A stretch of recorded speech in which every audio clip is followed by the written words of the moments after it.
السلام علیکم ورحمۃ اللہ. میں امید کرتا ہوں آپ خیریت سے ہوں گے, ٹھیک ٹھاک ہوں گے. بہت شکریہ, آپ سب اسلامی بھائیوں کی طرف سے بہت اچھا فیڈ بیک مجھے مل رہا ہے, اور اللہ پاک آپ کو استقامت عطا فرمائے اور مجھے بھی اخلاص کی دولت نصیب فرمائی. تو بہرحال آپ نے 6 اقسام اور 6 اقسام آپ نے یاد کر لیں, مجھے اطلاعات موصول ہوئیں کہ آپ ماشاء اللہ بڑے شوق کے ساتھ اپنے اس بات کو یاد کر رہے ہیں. تو بہرحال ابھی 7 اقسام کی طرف بڑھتے ہیں. جو ہم نے 7 اقسام ایک شعر کی صورت میں یاد کی تھیں, صحیح استو, مثال استو, مضاف, لفیف و ناقص و محموز و اجوف. اب اس شعر کی ایکسپلینیشن کرنے کا ٹائم ہے. اب اس شعر کے اندر جو اقسام بیان ہیں ان کی تعریفات اور مثالیں پڑھنے کا وقت آ چکا ہے. تو سبق شروع کرنے سے پہلے 2 چیزیں سمجھ لیجئے. فا کلمہ کسے کہتے ہیں, عین کلمہ کسے کہتے ہیں, اور لام کلمہ کسے کہتے ہیں. کہ وزن کرتے وقت جو حرف فا کے مقابلے میں آئے اسے کہتے ہیں فا کلمہ, جو عین کے مقابلے میں آئے اسے کہتے ہیں عین کلمہ, اور جو لام کے مقابلے میں آئے اسے کہتے ہیں لام کلمہ. اب مثال کے طور پہ ضربہ دیکھیں, ضربہ بروزن فعلا, ضربہ کا وزن نکالا تو فعلا بنا. اب ضاد فا کے مقابلے میں آ رہا ہے تو ضاد کو کہیں گے فا کلمہ. را عین کے مقابلے میں آ رہا ہے تو اسے کہیں گے عین کلمہ, اور با لام کے مقابلے میں آ رہا ہے تو با کو کہیں گے لام کلمہ. اب میں آپ سے کوشچن کرتا ہوں, را کو کیا کہیں گے؟ عین کلمہ, ٹھیک ہے, اور با کو کیا کہیں گے؟ لام کلمہ.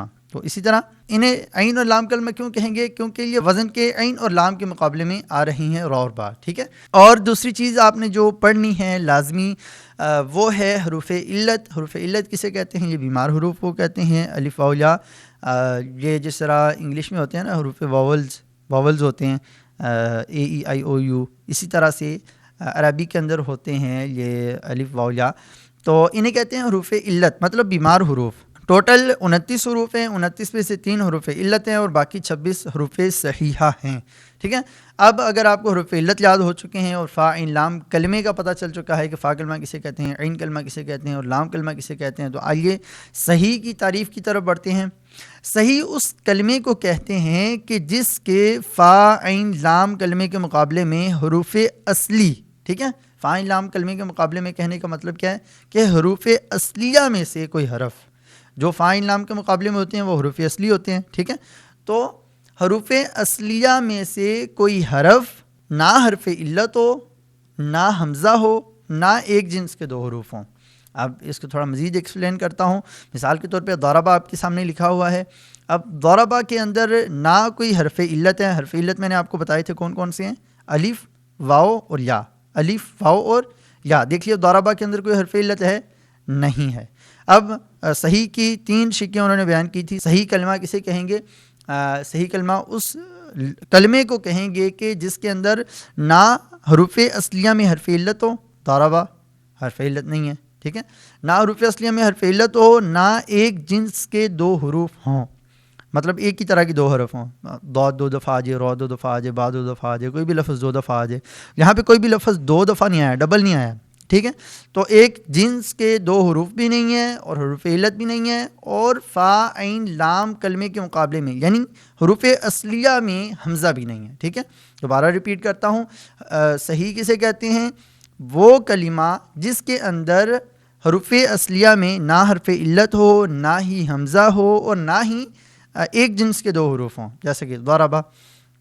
اب آگے چلتے ہیں کہ اگر حرف علت آ جاتا ہے, ٹھیک ہے, مثال کے طور پہ اگر حرف علت آ جاتا ہے تو دیکھیں گے کہ کس حرف میں آ رہا ہے. فا کلمہ میں آ رہا ہے, عین کلمہ میں, یا لام کلمہ میں, ٹھیک ہے. اگر فا کلمہ میں حرف علت آ رہا ہو تو اسے کہیں گے مثال. کیا کہیں گے؟ مثال. اگر فا کلمہ میں یعنی کہ فا کے مقابلے میں جو حرف آ رہا ہے, مثال کے طور پہ ہے وعظن, وعظن. اب دیکھیں وعظن کا وزن نکالیں گے تو فعلن بنے گا, تو فا کے مقابلے میں کیا آ رہا ہے؟ واو, حرف علت, ٹھیک ہے. حرف علت اگر فا کلمے میں آ جائے, فا کلمہ واو آ رہا ہے, ٹھیک ہے, فا کلمہ اگر حرف علت ہو تو ایسی صورت کے اندر اسے کہیں گے مثال, ٹھیک ہے. اور اگر عین کلمہ حرف علت ہو تو اسے کہیں گے اجوف, ٹھیک ہے. اور اگر لام کلمہ حرف علت ہو تو اسے کہیں گے ناقص. اجوف کا مطلب ہوتا ہے پیٹ. آپ یہاں سے یاد رکھ سکتے ہیں کہ درمیان میں آئے تو اجوف ہوتا ہے, کیونکہ اجوف کا مطلب پیٹ ہوتا ہے. تو بہرحال فا کلمہ میں حرف علت آ جائے تو مثال, عین کلمہ میں حرف علت آ جائے تو اجوف, اور لام کلمہ میں حرف علت آ جائے تو یہ ناقص کہلاتا ہے. ٹھیک ہے. اب اس کی مزید دو اقسام کرتے ہیں کہ اگر فا کلمہ میں حرف علت واو آ رہا ہے تو مثال واوی، اگر فا کلمہ میں حرف علت یا آ رہا ہے تو مثال یائی. جس طرح کہ مثال واوی کی مثال وعظن اور مثال یائی کی مثال یتیمن. ٹھیک ہے. اسی طرح اجوف ہے، اجوف واوی، اجوف یائی، اسی طرح ناقص ہے، ناقص واوی، ناقص یائی. ٹھیک ہے. تو وہ جو حرف علت ہوگا اسی کے حساب سے اس کو واوی یا یائی کہہ دیں گے. اب میں دوبارہ ریپیٹ کرتا ہوں، اگر فا کلمے میں حرف علت آ رہا ہے تو مثال، اگر عین کلمہ میں حرف علت آ رہا ہے تو اجوف، اور اگر لام کلمہ میں حرف علت آ رہا ہے تو اسے کہیں گے ناقص. پھر اس کے بعد وہ حرف علت اگر واو ہے تو اسے واوی کہہ دیں گے، اگر وہ حرف علت یا ہے تو اسے یائی کہہ دیں گے. مثال کے طور پہ مثال واوی، مثال یائی، اجوف واوی، اجوف یائی، ناقص واوی اور ناقص یائی. اس کے بعد دیکھیں گے کہ فا عین لام کلمے کے مقابلے میں یعنی کہ حروف اصلیہ کے اندر حمزہ آ رہا ہے یا نہیں. ٹھیک ہے. اگر حمزہ آ رہا ہے تو اسے کہیں گے محموز، چاہے وہ فا کلمہ میں آ رہا ہے، عین کلمے میں یا لام کلمے میں آ رہا ہے تو اسے کہیں گے محموز. اب اس کی آگے تین اقسام کر دیتے ہیں کہ محموز الفا اگر فا کلمہ میں حمزہ آ رہا ہے، محموز العین اگر عین کلمہ میں حمزہ آ رہا ہے، اور اگر لام کلمہ میں آ رہا ہے تو اسے کہتے ہیں محموز اللام. اب محموز الفا کی مثال جیسے اکلا، محموز العین کی مثال جیسے رأسن، اور محموز اللام کی مثال جیسے کہ قرأ. اب یہاں دیکھیں فا کلمے میں حمزہ آ رہا ہے، عین کلمے میں حمزہ اور لام کلمہ میں حمزہ آ رہا ہے، اسی حساب سے اس کو محموز الفا، محموز العین اور محموز اللام بھی کہتے ہیں. ٹھیک ہے. محموز مطلقاً پورے کلمے میں کہیں بھی حمزہ آ جائے تو اسے محموز کہیں گے. اب آگے چلتے ہیں. صحیح کے اندر ہم نے تین چیزیں پڑھی تھیں، تین شکیں پڑھی تھیں کہ صحیح کون سا لفظ ہوتا ہے جس میں نہ حرف علت ہو اور نہ ہی حمزہ ہو اور نہ ہی ایک جنس کے دو حروف ہوں. حرف علت ہم نے پڑھ لیا، حمزہ پڑھ لیا، اور اس کے بعد ہم نے ایک جنس کے دو حروف دیکھنے ہیں کہ اگر کلمے کے اندر حرف علت نہیں آ رہا، حرف علت نہیں آ رہا، حمزہ بھی نہیں آ رہا، لیکن ایک جنس کے دو حروف آ جاتے ہیں تو بھی تو صحیح نہیں ہوگا نا. اگر حروف اصلیہ میں ایک کوئی لفظ ایسا آ جاتا ہے جہاں پہ حروف اصلیہ کے اندر دو حروف ایک جنس کے آ جاتے ہیں تو اسے کہیں گے مضاعف. ٹھیک ہے. ہم نے پڑھ لیا ہے صحیح، محموز، مثال، اجوف، ناقص. اب ہم پڑھ لیں مضاعف، اور آخر میں ایک رہ گیا لفیف. ٹھیک ہے. 7 پوری ہو جائیں گی. مضاعف کسے کہتے ہیں؟ جس کلمے کے اندر دو حروف ایک جنس کے آ جائیں، ایک ہی طرح کے دو حروف آ جائیں. انہوں نے مثال دی ہوئی ہے جیسا کہ مدن. ٹھیک ہے. مدن یہ دراصل مادادن تھا، مادادن، مادادن. اب دو دال آ رہی ہیں اس کے اندر، دا دن، دا دن، دو دال آ رہی ہیں نا، ایک ہی جنس کے دو حروف ہیں، ایک ہی طرح کے دو حروف ہیں. تو ہم نے پڑھا کہ اگر فا عین لام کے مقابلے میں اب اس کے اندر دا دن جو دو دالیں ہیں وہ عین اور لام کلمے کے مقابلے میں آ رہی ہیں تو حروف اصلیہ کہلائیں. اگر حروف اصلیہ کے اندر ایک جنس کے دو حروف آ جائیں تو انہیں کہتے ہیں مضاف. جیسا کہ مدن یہ اصل میں ماددن تھا، اب یہاں پہ یہ دیکھیں یہ مضاف کہلائے گا. اب اگر ایک کلمے کے اندر دو حرف علت آ جاتے ہیں، پہلے تو ان کیس وہ پڑھا تھا نا ہم نے کہ حرف علت ایک آیا، حرف علت فا کلمہ میں آ گیا، حرف علت عین کلمہ میں آ گیا، حرف علت لام کلمہ میں آ گیا. پہلے ہم وہ چیز پڑھ لیتے مثال، اجوف، ناقص جو بھی ہوگا. لیکن اگر ایک ہی کلمے میں دو حرف علت آ جائیں تو کیا ہوگا؟ اب اسے کہیں گے لفیف. ٹھیک ہے. اب مثال دی ہے جیسے کہ والیہ.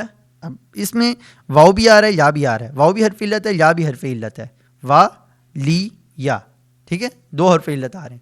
اب اس کی بھی دو اقسام ہیں کہ حرف علت الگ الگ ہوں گے، درمیان میں کوئی اور حرف ہوگا، یا پھر دونوں حرف علت ملے ہوئے ہوں گے. اب اگر دونوں لفظ دونوں حرف علت ملے ہوئے ہوں تو اس کی مثال ہے طیّن. اصل میں طی یون یوں تھا، مطلب یا ایک الگ تھی، پھر دونوں کا آپس میں ان کو جب جوڑ کے لکھا گیا، ادغام کیا گیا تو طیّن ہو گیا. یہ طی یون تھا. ٹھیک ہے.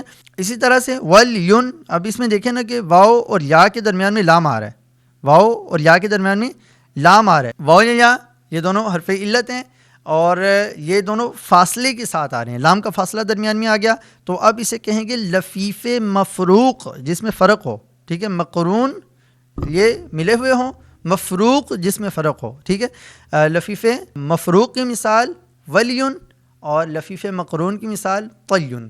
کیونکہ اس میں دونوں حرف علت آپس میں جڑے ہوئے ہیں، ملے ہوئے ہیں۔ میں سمجھتا ہوں کہ آپ کو اچھی طرح سے یہ ساتوں کی ساتوں اقسام یاد ہو گئی ہوں گی۔ صحیح کسے کہتے ہیں؟ جس میں حرف اصلیہ کے مقابلے میں نہ حرف علت ہو، نہ ہی ایک جنس کے دو حروف ہوں، اور نہ ہی حمزہ ہو، ٹھیک ہے، اب وہ ہو گیا صحیح۔ اور اگر ایک جنس کے دو حروف ہوں تو مضاف، حرف علت فا کلمہ میں آ جائے تو وہ مثال، اگر حرف علت عین کلمہ میں آ جائے تو وہ اجوف، اگر حرف علت لام کلمہ میں آ جائے تو وہ ناقص کہلائے گا۔ اس کے بعد مثال، اگر فا کلمہ میں آنے والا حرف علت واو ہو تو مثال واوی، فا کلمہ میں آنے والا حرف علت یا ہو تو مثال یائی۔ اسی طرح عین کلمہ کے اندر آنے والا حرف علت واو ہو تو اجوف واوی، اور عین کلمہ میں آنے والا حرف علت یا ہو تو اجوف یائی، اور اسی طرح لام کلمہ میں آنے والا حرف علت اگر واو ہو تو ناقص واوی، اور لام کلمہ میں آنے والا حرف علت اگر یا ہو تو ناقص یائی۔ یہ ہوگی مثال، اجوف، ناقص، صحیح اور مضاف۔ اور اس کے علاوہ محموز، اگر فا عین لام کلمے کے مقابلے میں حروف اصلیہ میں حمزہ آ جائے تو اسے کہیں گے محموز، اگر فا کلمہ میں حمزہ ہے تو محموز الفا، اگر عین کلمہ میں حمزہ ہے تو محموز العین، اور اگر لام کلمہ میں حمزہ ہے تو اسے کہیں گے محموز اللام۔ اور آخر میں رہ گیا لفیف۔ لفیف ایک ہی لفظ کے اندر دو حرف علت آ جائیں، حروف اصلیہ کے مقابلے میں دو حرف علت آ جائیں تو اسے کہیں گے لفیف، اگر دونوں حرف علت ملے ہوئے ہوں تو لفیف مقرون، اور اگر دونوں حرف علت جدا جدا ہوں تو اسے کہتے ہیں لفیف مفروق۔ میں امید کرتا ہوں آپ کو اچھی طرح سے سبق یاد ہو چکا ہوگا۔ ایک دو چیزیں مزید انہوں نے نیچے لکھی ہیں۔ ان 7 اقسام کو 10 اقسام بھی شمار کیا جاتا ہے۔ بعض علماء صرف فرماتے ہیں کہ صحیح ایک الگ سے قسم ہے، اور محموز الفا، محموز العین، محموز اللام، یہ 3 الگ الگ اقسام ہیں، یہ ایک قسم نہیں ہے، 3 الگ الگ اقسام ہیں۔ اور اس کے بعد کہتے ہیں کہ مثال، اجوف، ناقص، اور لفیف کو بھی 2 اقسام شمار کرتے ہیں، لفیف مقرون اور لفیف مفروق، اور 10ویں قسم کہتے ہیں کہ یہ مضاف ہے۔ اور بعض علماء کرام ایسے ہیں کہ جو کہتے ہیں کہ بھئی 11 ہونی چاہیے، یہ اقسام 11 بنتی ہیں۔ وہ کہتے ہیں کہ مضاف کو بھی 2 اقسام کے اندر ڈیوائڈ کیا جائے، مضاف ثلاثی اور مضاف رباعی، تو اس طرح سے کل ملا کے لیے 11 اقسام بناتے ہیں۔ اور بعض علماء کرام فرماتے ہیں کہ بھئی اتنی زیادہ طوالت کرنے کی ضرورت نہیں ہے، اتنا لمبا چوڑا بیان کرنے کی، صرف 4 اقسام بنا دیں۔ 4 اقسام کون کون سی؟ بھئی اگر حرف علت ہے، چاہے فا کلمہ میں ہے، عین کلمہ میں ہے، لام کلمہ میں ہے، 1 ہے، 2 ہیں، ملے ہوئے ہیں، جدا جدا ہیں، کچھ بھی ہے، حرف علت ہے نا بھئی، تو معطل ہو گیا، ٹھیک ہے۔ حمزہ ہے، اگر فا کلمہ میں ہے، عین کلمہ میں ہے، لام کلمہ ہے، اس کو چھوڑا جائے، بھئی کلمے کے اندر حمزہ ہے، اسے محموز کہیں گے۔ اور اگر ایک جنس کے 2 حروف ہیں، اسے مضاف کہہ دیں گے، اور اگر ان میں سے کچھ بھی نہیں ہے تو صحیح کہہ دیں گے۔ تو مطلب یہ ٹوٹل 4 اقسام بناتے ہیں، صحیح، معطل، محموز اور مضاف۔ اب اگر آپ سے کوئی پوچھے کہ بھئی 4 اقسام کسے کہتے ہیں تو آپ کو جلدی سے بتا دینا چاہیے کہ صحیح، محموز، معطل اور مضاف۔ اور اگر آپ سے کوئی 11 اقسام پوچھے تو آپ یہ والی اقسام بیان کر دیں، اگر 10 اقسام پوچھا تو یہ والی۔ مطلب یہی 7 اقسام ہیں کہ انہیں کھول کر بیان کریں، انہیں تھوڑا سا بند کر لیں تو یہی 7 بھی بن جاتی ہیں، 4 بھی بن جاتی ہیں، 10 بھی بن جاتی ہیں، اور 11 بھی بن جاتی ہیں۔ تو میں امید کرتا ہوں آپ کو آج کا سبق بڑی اچھی طریقے سے سمجھ میں آ چکا ہوگا۔ میں آپ سے ملوں گا نئے لیسن کے ساتھ، تب تک کے لیے اپنا بہت سارا خیال رکھیے گا۔ السلام علیکم ورحمۃ اللہ وبرکاتہ۔